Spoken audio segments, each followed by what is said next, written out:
This is our embedded project, which is music production through LED board for the hearing impaired. And the team members involved are Sujoy Singh, Betsy Varghese, and Kunal Hans. My name is Betsy Benny Varghese, and my registration number is 14BC0839. And we're doing this under the guidance of our professor, Dr. M. Rajasekhara Babu. So, introduction. So first, we need to talk about why this project is important and how it relates to Internet of Things, which is a major field in embedded system. The first thing to know is that it's not specific to Internet of Things. It's not about any specific type of data or protocol. It's not specific to any particular industry, but it is about processing big data. IoT data can be big data, and IoT is probably one of the biggest upcoming fields in the next decade. But it's still just big data and the same strategies and technologies apply. Now coming to the problem statement and objective. Problem statement. We need to create a visual device which helps people with hearing impairments to experience music in a whole new way. So basically, the problem here is that people with hearing impairments have a very hard time listening to music or hearing in general, obviously. But we're not necessarily talking about just deaf people, we're also talking about people who cannot hear as much as other people, you know. In order to make it easier for them to process the information that you're hearing, we can allow them to process it through visual, because that will make it so much more easier for them instead of having to rely on one sense only, and that to a sense that does not work properly. Now, objectives. We want to be able to study frequencies in a musical file and to create a bridge between the signals and the hardware. And also, we want to be able to study Internet of Things for efficient communication between the sensors and controllers. Also, we want to be able to develop, and this is the most important part, to develop and deploy a musical experience for the people with hearing impairment to enjoy, um, which is the main objective of the whole project.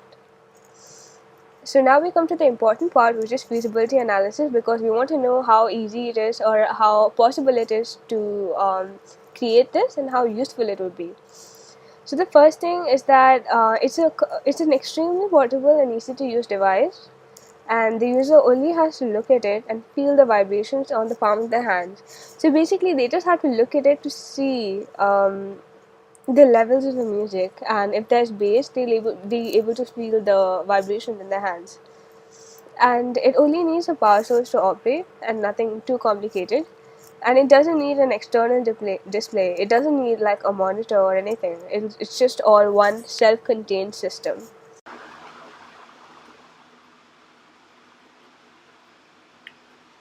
So basically, the scope of the project would be the people who have hearing impaired difficulties and who cannot hear properly or see properly. So the project will help them experience music more efficiently and visually. Also, the benefits of the project are that it's going to contribute to the medical community and the technological community to achieve the same things that they already do on a much better quality standard and a high level implementations.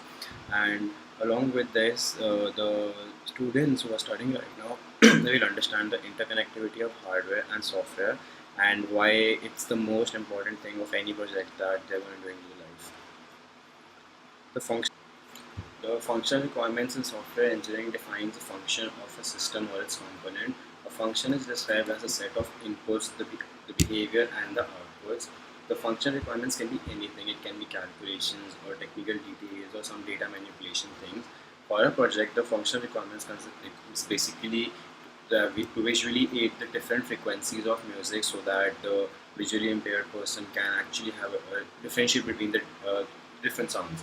And also, what is the most important thing of a project is the visually impaired should have the vibrating feel of the bass through the motor.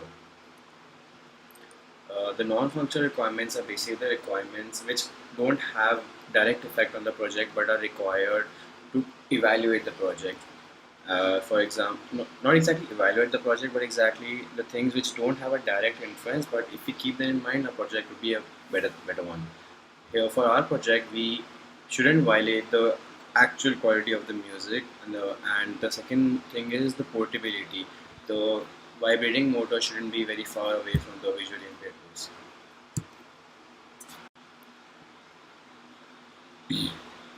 So as you can see, this is the model of our project, and we'll be using a Raspberry Pi for the main work which it does. The main work which will be dealing with the vibrating motor and the breadboard through the code which we put in. What the breadboard will do is like you will connect the LEDs to the breadboard, and the code will know which LED to light up and which to not, to give the visual aid to the people who are not who are listening to the music. The vibrating motor will be a touch interface for the people to feel more bass out of the music and to basically get a better experience with the music. These are the hardware components from the diagram. Before you could see, we've got a Raspberry Pi, we've got a breadboard, we've got a few LED lights, we've got a vibrating motor, we've got some wires to connect, obviously, and that's it. So, if you didn't already know, Raspberry Pi is a type of one in everything computer, which consists of a 1 GB RAM, 900 megahertz processor. This is the Raspberry 2 Model B I'm talking about. The latest one is Raspberry Pi 3 Model B, which is even faster than this one, but it doesn't make much of a difference for this project because it won't be using most of its specifications. It's for just $35 off their own site, and it does most of the heavy lifting. It has its own OS called the Raspbian OS, and you just need a mouse, a keyboard, and a display for it to work. And you can uh, code. You can connect a lot of devices through the GPIO pin slot it's given over there. Um, yeah, that's it. Python Idle 3 is an IDE for Python, which is pre-installed in the Raspbian OS, through which you can code Python codes and basically give functionality to the various devices you connect your Raspberry Pi with. Uh, these are the references. There were two main research papers who've like looked into the not this exact project, but somewhere along the lines of it. One is enjoyment of music by elderly hearing impaired listeners.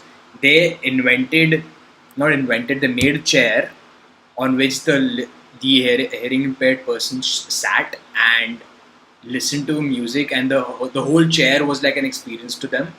We don't have that kind of a budget, so we can't implement that. And the second paper was also a reference to the first paper, which I talked about, a haptic chair. Thank you. Ha ha ha. Oh,